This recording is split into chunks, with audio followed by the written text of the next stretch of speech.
শবে কদর পাওয়ার সহজ উপায় কি? শবে কদরের রাত যেহেতু একেবারেই চূড়ান্তভাবে ফিক্সড কোনো রাত নয়, সেজন্য শবে কদর পাওয়ার উপায় হলো রমজানের শেষ দশকের প্রত্যেকটা রাতে ইবাদত করা। প্রত্যেকটা রাতে ইবাদত করার যদি সুযোগ না হয়, তাহলে কমপক্ষে বেজোড় রাতগুলোতে ইবাদত করা। নবী সাল্লাল্লাহু আলাইহি ওয়াসাল্লাম বলেছেন, তাহাররাউ লাইলাতুল কদরি ফিল বিদরি মিনাল আশরিল আওয়াখিরি মিন রমাদান। রমজানের শেষ দশকের বেজোড় রাতগুলোতে তোমরা কদর তালাশ করবে। তার মানে এর মধ্যে যে কোনোটা হতে পারে। আল্লাহ তাআলা বিষয়টাকে উজ্জ্বল রেখেছেন কেন? হাফেজ ইবনে হাজার আসকালানী রাহমাতুল্লাহ আলাইহি বিশ্ববিখ্যাত হাদিস ব্যাখ্যাতা, হাদিস বেত্তা, তিনি সহিহ বুখারীর বিখ্যাত ব্যাখ্যা গ্রন্থ ফাথুল বারীতে লিখেছেন যে আল্লাহ রাব্বুল আলামিন লাইলাতুল কদর নির্দিষ্ট একটা রাতকে ফিক্সড করে না দিয়ে, এই যে শেষ দশক আবার বেজোড় রাতগুলোর মধ্যে সম্ভাবনা বেশি, এটা করেছেন যাতে করে আমরা বেশ কয়েকটা রাত ধরে ইবাদত করতে পারি। এখন মনে হতে পারে এটা তো আমাদের কষ্ট হচ্ছে, আমাদের জন্য বোঝা হলো, ফিক্সড হলো তো আমাদের জন্য সহজ হয়ে যেত। মরার পর যখন আমলনামা হাতে পাবো, তখন মনে হবে ইস, এই লাইলাতুল কদর আল্লাহ শেষ 10 রাতের মধ্যে রেখেছেন। পুরো রমজান রাখতেন তাহলে 30 রাত ধরে ইবাদত করতে পারতাম, কারণ তখন লাভটা চোখে আসবে এবং দেখা পড়বে। এই জন্য লাইলাতুল কদরের জন্য শেষ সাথে বেশি বেশি ইবাদত করতে হবে। এটা হলো লাইলাতুল কদর পাওয়ার সহজ উপায়। আরেকটা সহজ উপায় আছে, সেটা হলো ইতিকাফ, যেটা এতক্ষণ বললাম। আপনি মসজিদে যদি ইতিকাফ করেন, তাহলে লাইলাতুল কদর পাওয়াটা এমনিতেই সহজ হয়ে যাবে। এমনকি ইতিকাফকারী ব্যক্তি, যদিও শেষ দশকে নবী সাল্লাল্লাহু আলাইহি ওয়াসাল্লাম রাত জেগে থাকতেন, যদি কোনো কারণে তিনি ঘুমাতে হয়েছে, ঘুমিয়েছিলেন, তারপরে ইতিকাফকারী ব্যক্তি ঘুমাইলেও সেটা ইবাদতের মধ্যে। বাসার ঘুম আর মসজিদে ইতিকাফকারী ঘুমের মধ্যে পার্থক্য আছে। মসজিদে অবস্থানটাই ইটসেলফ একটা ইবাদত। অতএব আপনি যদি চান যে আমার লাইলাতুল কদর মিস না হোক, তাহলে তার জন্য সবচেয়ে মোক্ষম সুযোগ এবং সবচেয়ে সহজ উপায় হলো ইতিকাফ করা। ইতিকাফ অত্যন্ত প্রেমময় একটি ইবাদত, যেটা খুব ভেতর থেকে ফিল করা যায়। আল্লাহর সাথে একান্তে কথা বলা যায়, অনুভব হবে যে আমি আল্লাহর ঘরে আছি, আল্লাহর ঘরে হাজির হয়ে গেছি।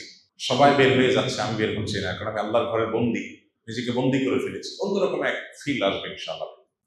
রমজানে কাজা হওয়া রোজা মা বোনরা কখন রাখা সর্বোত্তম হবে? সবচেয়ে উত্তম হলো সওয়ালের মধ্যে রেখে ফেলা, যত আগে রাখা যায়। যদি সেটা না রাখা যায়, পরবর্তী রোজার আগে আগে রেখে ফেলা উচিত। আয়েশা রাদিয়াল্লাহু তাআলা আনহা তার ভাঙতি যে রোজাগুলো হতো, সেগুলো তিনি পরবর্তী রমজানের আগে শাবান মাসে রেখে ফেলতেন। তিনি এর মধ্যে রাখতে পারতেন না কেন? কারণ নবী সাল্লাল্লাহু আলাইহি ওয়াসাল্লাম তার সাথেই থাকতেন, এবং নবী সাল্লাল্লাহু আলাইহি ওয়াসাল্লাম সাথে থাকার কারণে, স্বামীর সাথে থাকার কারণে স্বামীর হাজত বা প্রয়োজনকে মাথায় রেখে রোজা রাখতে সুযোগ পেতেন কম।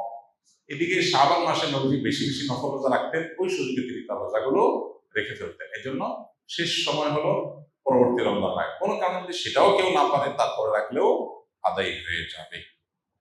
রোজা রেখে কোন আমলগুলো করলে সওয়াব সবচেয়ে বেশি?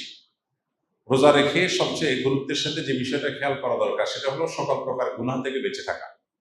সকল প্রকার গুনাহ থেকে বেঁচে থাকা। আমি রোজা আছি, আমি গীবত করবো না, আমি রোজা আছি ঝগড়া করবো না, আমি রোজা আছি গালমন্দ করবো না, আমি রোজা আছি মিথ্যা কথা বলবো না, আমি রোজা আছি হারাম কোনো জিনিস ফেসবুকে, ইউটিউবে, মোবাইলের বাইরে, অফলাইনে, অনলাইনে কোনোভাবে দেখবো না। এই জিনিসটা হলো রোজার মধ্যে সবচেয়ে গুরুত্বের সাথে আমাদের করা দরকার।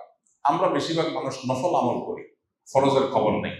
আমরা কোরআন তেলাওয়াত করি, আমরা ওয়াজ শুনি, আমরা জিকির আজকার করি, কিন্তু আমি মোবাইলে হারাম জিনিস দেখি, ভিডিও দেখি, মিউজিক শুনি, ইচ্ছায় অনিচ্ছায় আমার জ্ঞাতসারে অজ্ঞাতসারে গুনাহ করি, তাহলে আমার রোজার পুরো ফজিলতটা নষ্ট হয়ে যায়।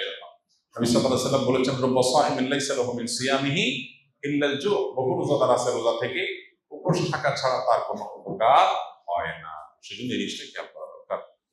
আর এর পাশাপাশি নফল আমলের ভিতরে সবচেয়ে বেশি করণীয় কোনটা, যদি সেটা বলেন তাহলে বলবো রমজান মাসে কোরআনে কারীমের প্রতি আমাদের বিশেষ গুরুত্ব থাকা উচিত। এর বাইরে দোয়াটা বেশি বেশি পরিমাণে করা দরকার আমাদের। রমজানে কোনো ব্যক্তি হঠাৎ এমন অসুস্থ হয়ে গেল যে সাহারি খেয়ে রোজা রাখতে পারবে না, সেক্ষেত্রে ওই ব্যক্তির রোজার কাফারা কি হবে?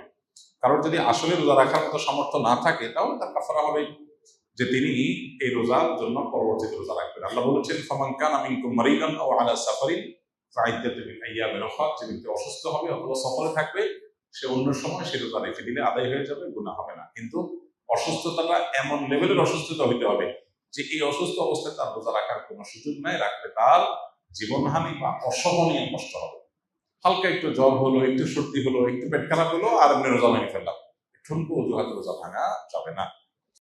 আসুন্নাহ ফাউন্ডেশন, উম্মার স্বার্থে সুন্নাহর সাথে।